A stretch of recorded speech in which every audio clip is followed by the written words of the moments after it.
Hello అందరూ బాగున్నారా? ఈరోజు రవ్వ పుల్లట్టు ఎలా వేసుకోవాలో చూపిస్తాను.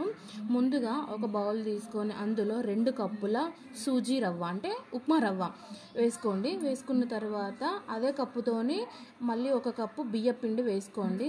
మొత్తాన్ని వేసుకున్న తర్వాత ఇప్పుడు 2 గరిటెల పెరుగు వేసుకోండి. ఓకే, ఒక పెద్ద ఆనియన్ కట్ చేసి చిన్నగా వేసుకోండి. తర్వాత కొంచెం సాల్ట్ వేసుకోండి. సాల్ట్ కూడా వేసుకున్న తర్వాత కొంచెం జీలకర్ర వేసుకోండి. కొంచెం పచ్చిమిర్చి కూడా వేసుకోవచ్చు, కానీ నేను వేస్తలేను. ఇష్టం ఉన్న వాళ్ళు వేసుకోవచ్చు. తర్వాత 1 గ్లాస్ వాటర్ పోసుకొని మొత్తాన్ని ఉండలు లేకుండా మంచిగా కలుపుకోండి. ఈ పిండి పలుచగా కాకుండా మంచిగా దోశ పిండి లెక్క కలుపుకోండి. కొన్ని వాటర్ పోసుకుంటూ అడ్జస్ట్ చేసుకుంటూ మొత్తాన్ని కలుపుకొని పక్కన పెట్టుకోండి. ఇది ఒక 10 నుంచి 15 నిమిషాలు ఇలా మొత్తాన్ని కలిపి మూత పెట్టుకొని పక్కన పెట్టుకోండి. చూడండి, నేను చూపిస్తున్న విధంగా మరీ పలుచగా కాకుండా మరీ చిక్కగా కాకుండా మీడియం సైజులో కలుపుకొని క్యాప్ పెట్టి ఒక 15 నిమిషాలు పక్కకు పెట్టండి.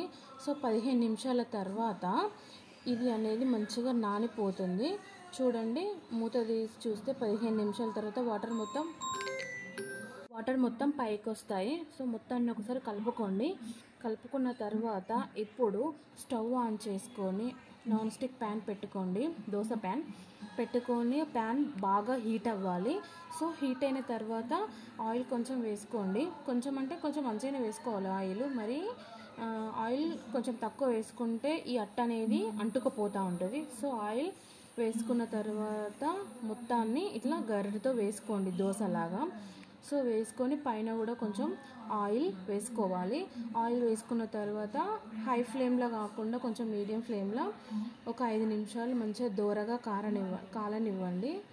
ఇలా ఎర్రగా అయిపోతూ ఉంటుంది. 5 నిమిషాలకి చూడండి మంచిగా అది పైకి లేస్తుంది. ఇప్పుడు ఇంకొక దిక్కు తిరలేసుకొని కాల్చుకోండి. అట్ట అనేది అంటుకుపోకుండా ఉండాలంటే కొంచెం ఆయిల్ వేసుకోవాలి.